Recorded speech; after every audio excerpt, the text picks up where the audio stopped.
Alors non, nous ne sommes pas au salon de l'agriculture, hein. C'est juste que ça me rappelle David, cosplayer en vache au Japon. Si vous ne vous souvenez pas, je vous mettrai l'image sur les réseaux sociaux. Pourquoi je parle de ça? Eh bien parce que le cosplay, c'est un incontournable des conventions et Japan Expo n'échappe bien évidemment pas à la règle. Et dans ces cosplayers, hein, ces gens passionnés de déguisement, eh bien il y a une élite. Et parmi elles, il y a Hughes General, une sino-américaine capable de se métamorphoser à l'aide de maquillage impressionnant et de costumes totalement magnifiques. Nous l'avons rencontrée afin d'en savoir plus sur elle et son parcours. On regarde.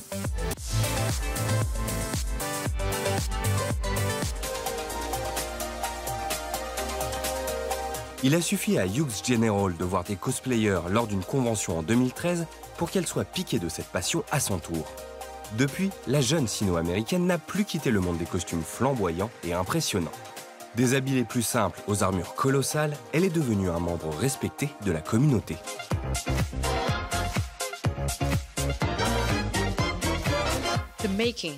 J'aime vraiment beaucoup faire des costumes. Je pense que le plus dur, c'est de démarrer. Mais lorsque vous commencez à réellement fabriquer les différentes pièces, c'est là qu'il y a le plus de fun. Vous voyez le progrès que vous faites tous les jours et chaque élément prend forme. Puis vous commencez à peindre, tout se met en place et c'est incroyablement satisfaisant.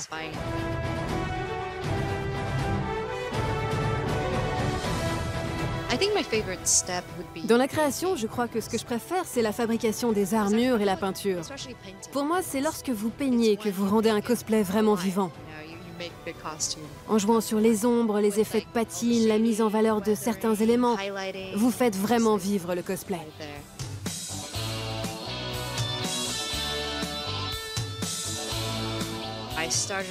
Quand je crée des cosplays, je démarre toujours avec un petit brainstorming pour me représenter comment le costume prendra forme.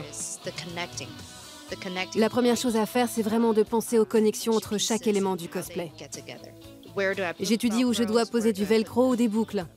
C'est l'étape capitale pour que le costume soit cohérent et fonctionne. Après ça, il suffit de construire pièce après pièce, de faire l'assemblage. Vous mettez la poitrine, les épaules et ainsi de suite. Mais bien sûr, le choix des matériaux est aussi important. Il faut créer quelque chose d'aussi léger que possible.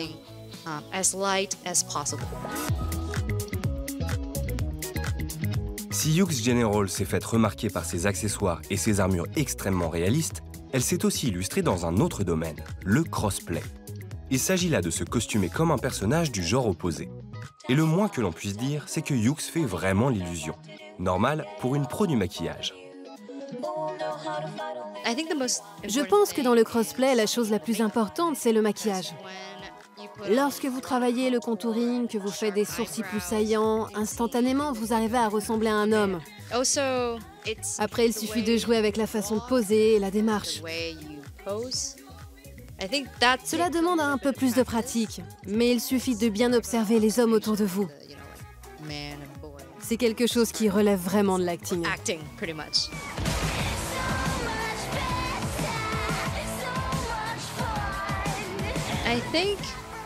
Je pense qu'on trouve majoritairement des femmes dans le monde du crossplay.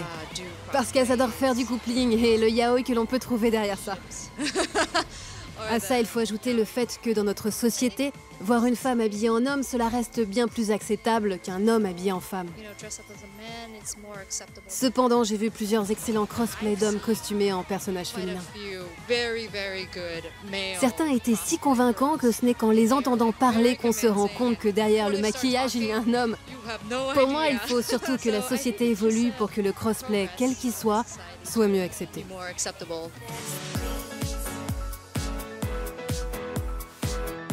Aujourd'hui, Hughes a tout quitté pour faire le tour du monde. Cependant, elle n'oublie pas sa passion. Chaque convention est l'occasion pour elle de partager ses techniques et ses bons plans. Chaque pays est pour elle une source d'inspiration qui nous permet de découvrir toujours plus de ces cosplays phénoménaux.